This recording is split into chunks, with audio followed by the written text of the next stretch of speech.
Yekaterina Dashkova, an associate and friend of Catherine II, president of the Academy of Science and a passionate Anglophile, wrote, "Their lawns, or green carpets as they call them, are more dear to them than any formal garden, because not only do they cut the grass once a week with the finest of blades, but on top of this, they also smooth it out with large cylinders made of wooden planks, which makes the grass as clean and as smooth as a real carpet." True, there were also skeptics. The famous writer Ivan Goncharov saw this excessive naturalness as a rape of nature. "I shall not say anything about the English countryside. Show me the countryside. It does not exist. Everything is done in such a way that it all lives and grows to a timetable.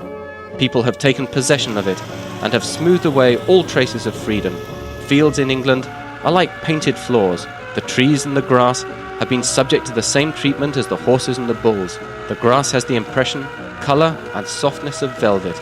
In the fields there is not a square inch of unused land. In the parks there is not a single bush that has not been planted by hand."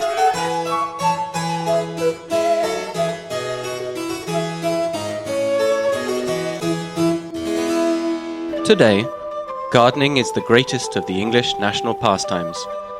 A significant part of an English person's life is spent in gardens and parks. The English do not just go for walks there. They declare their love, play games, go on picnics. English gardens are wonderful and worthy of imitation. The beautiful garden, created by the famous gardener and writer Christopher Lloyd, is a wonderful example of a modern English garden. Great Dixter is one of those amazing gardens in England, and of course in England there's a great tradition for gardens and a lot of history associated with them, and there are gardens everywhere you turn there's a garden. But what makes this place really special is a number of things. It's first of all the history, because it's designed by Edwin Lutyens. It's got a wonderful atmosphere, wonderful structure. As you walk around the garden you see that you go from one compartment to another. It's got a framework of buildings, the stonework, everything has got a certain atmosphere to it. So it's great to start off with that structure. As well as that, there's the tradition of plantsmanship, of people who love plants and want them to express their own personality. And so that is a bonus on top of that. But the really special thing about this place is that it's somebody's home. So you don't feel as though you're entering into a museum piece or into a botanic garden or anything. You're entering into somebody's home where they have expressed themselves in their own sort of way. They've gone out and put the plants in the way that they want to put them. And so Dixter has got this wonderful atmosphere. And I think great gardens are not just made up of a collection of rare and beautiful plants or a collection of interesting educational purposes within a garden. They're made up of a number of things. Sense of place and atmosphere is really, really important.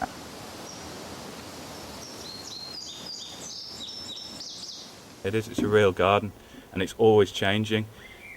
Christo is such a good writer because his garden is so good and because it changes all the time. Just because something looks good one year doesn't mean we'll do the same thing year after and again and again. We'll try something new the next year. It might not work, it might be better, it might work. And that gives him a source of inspiration to write. It's a place where we experiment all the time with plants. It's a place where we want to try out new combinations, new ways of showing off plants, new ways of using them. So it's a year, even though the structure remains the same. It's a place where we have a lot of fun with plants and we don't take ourselves too seriously, even though we are very, very professional about the job we do. But we think, well, if people say you can't put pink and yellow together, we think, well, why can't you put pink and yellow together? In nature, in a meadow, you find pink flowers and yellow flowers, and of course there's a base layer of green in there. So in the garden it should be the same, because what happens in this country is that too many people make too many rules about what you should do in your own garden. They say, oh, you must play by the colour wheel.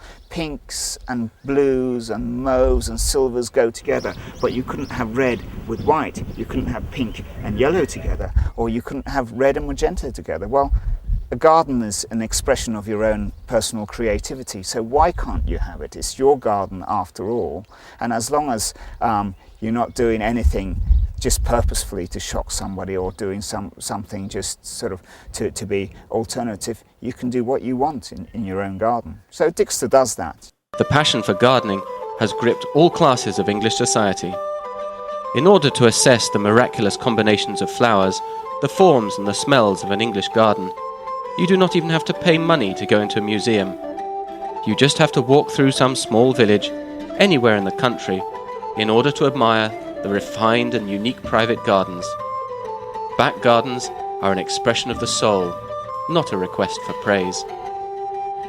Everything possible has been done so that private gardens can bloom with splendid flowers. There are a multitude of shops, markets and garden centres which sell everything a gardener may need. There are various gardeners' societies. In fact, there are so many that it is impossible to count them all. This is a meeting of gardeners in the village of Broadway, and today they are discussing important questions, such as the best way to get proper compost when making it yourself.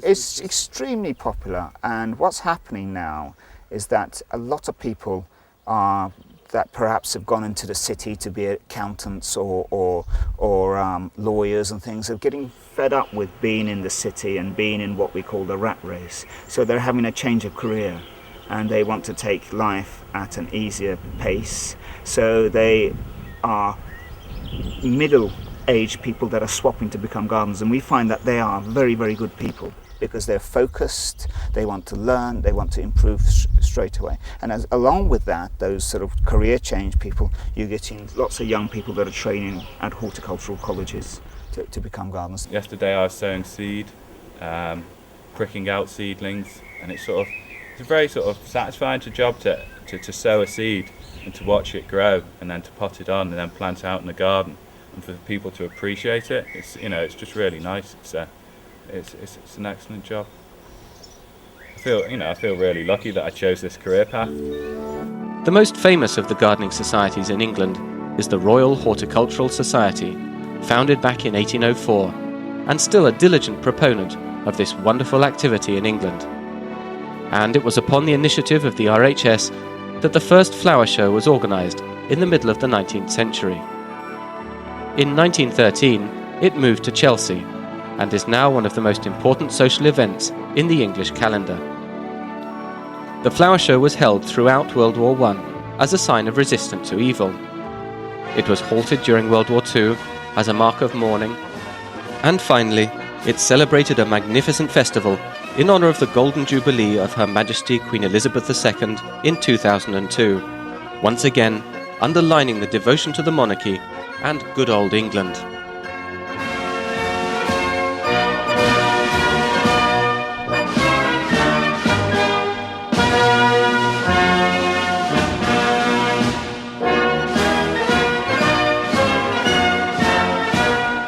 Today, the Chelsea Flower Show is a huge event. Tickets are sold well in advance of the first day. The traditionally restrained English cannot control their passion, and here it breaks out onto the surface. Gardening's in English people's blood, really, and they're always regarded as producing the best gardeners. Whether or not that's true in this day and age, who knows? There are a lot of very good gardeners out there. And in England, gardeners are respected if you're a skilled gardener. If you're a skilled person that could sort of maintain a garden or manage a garden up to a certain level, you are not treated like a king, but you're very much respected. But then you've also got gardeners that aren't respected. They're badly paid because they've got a certain skill level, and they're, as in any country, they're looked down on.